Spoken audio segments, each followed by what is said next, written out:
सात संगत जी, बड़े प्यार और सत्कार से कहना जी, धन निरंकार जी। सात संगत जी, किसी संत ने बड़े ही सुंदर भाव से लिखे हैं इस जीवन के बारे में। कहते हैं कि भाई ये जीवन जो है एक क्रिकेट मैच की तरह है, जो धरती के प्रांगण में सात संगत जी ये समय जो है ये बॉलिंग कर रहा है। इस धराधाम पर यह समय, उस पिच पर सात संगत जी समय बॉलिंग कर रहा है सात संगत जी। और देखे होंगे क्रिकेट मैच के मैदान में सात संगत जी एम्पायर होते हैं जो डिसीजन देते हैं कि कौन प्लेयर आउट हुए, कौन नॉट आउट है, कौन छक्के मारे, चौके मारे वगैरह सारे जो भी सात संगत जी उसके अंदर कारनामे होते हैं सारे एम्पायर के हाथ में होते हैं। वही डिसीजन देंगे तो ही होगा, अगर वो आउट कह दिए तो आउट। सभी जानते हैं सात संगत जी।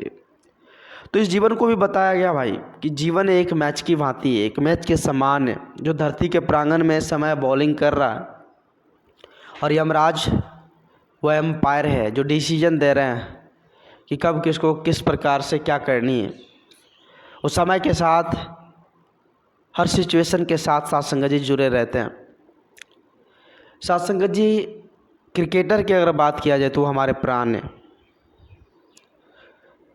सात संगत जी इसकी कोई गारंटी नहीं हो क्रिकेटर किस बॉल पे आउट हो जाएंगे, कब छक्के लगा देंगे, कब चौके लगा देंगे। जिस प्रकार से आते हैं वो सोच समझकर उस प्रकार से खेलते हैं। तो ये क्रिकेटर जो है हमारे प्राण है मालिक।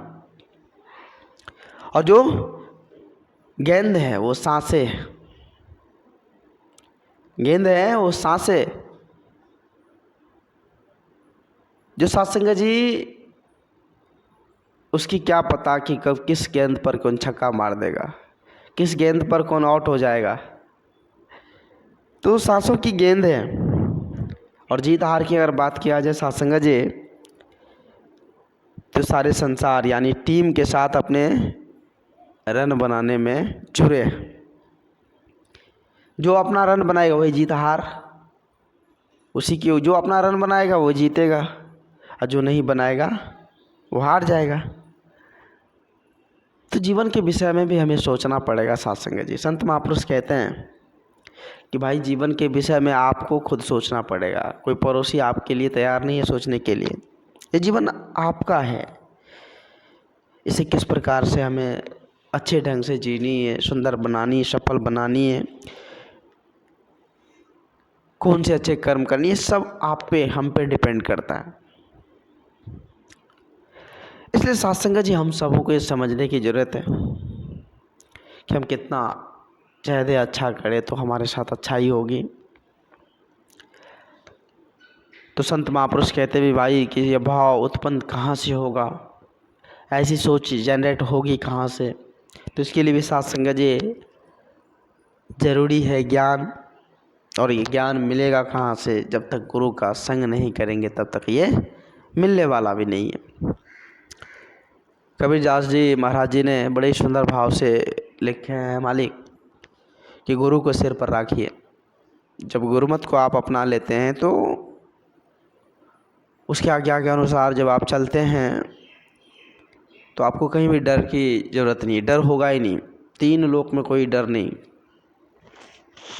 जो दास होते हैं ना, जो सच्चे गोष्ठिक होते हैं, भक्त होते हैं ना, जो सच्चे सदगुरु की आज्ञा अनुसार चलते हैं, गुरु की हर मति को अपना कर चलते हैं, उसे डर नहीं होता है सात संगत जी। वो हर पल आनंद रहते हैं, कोई भी सुख दुख परिस्थिति स्थिति घबराते नहीं है। हर स्थिति हर परिस्थिति में एक समान एक मत चेहरे की ललाट हरदम सात संगत जी सुकून आनंद से भरा रहता है, चाहे दुख ही तकलीफ ही उसके जीवन में क्यों ना हो। तो इसलिए कहते हैं हमें गुरुमति को अपनाना। एक बार की बात है, सात संगत जी संगतें ओढ़ी थी। बहुत ही दूर दराज के संत महापुरुष सात संगत जी संगत में आए हुए थे। तो संयोग से देखिए उसी गांव के एक सज्जन व्यक्ति दौड़ते हुए महात्मा जी के चरणों में जाकर गिर जाते हैं और पूछने लग जाते हैं कि महात्मा हमें एक बात बता दीजिए कि हम सत्संग भजन करते हैं, सतगुरु के दर जाते हैं, लेकिन एक बात समझ नहीं आती कि सतगुरु के दर जाने से हमें क्या लेना क्या देना है। हमें इस बात की जानकारी, हम सिर्फ जाते हैं, क्या लेना क्या देना है इसके बारे में हमें जानकारी नहीं है। तो सत्संग जी महात्मा जी ने बड़े सुंदर भाव से उन्हें समझाने लगे कि जब आप सदगुरु के दर जाते हैं तो आप सदगुरु मति को अपना लीजिए, जो गुरुमति है उसको अपना लीजिए आप। और लेने देने की बात है तो लेना है तो सदगुरु की मति को ले लेना, गुरुमत को अपना लेना।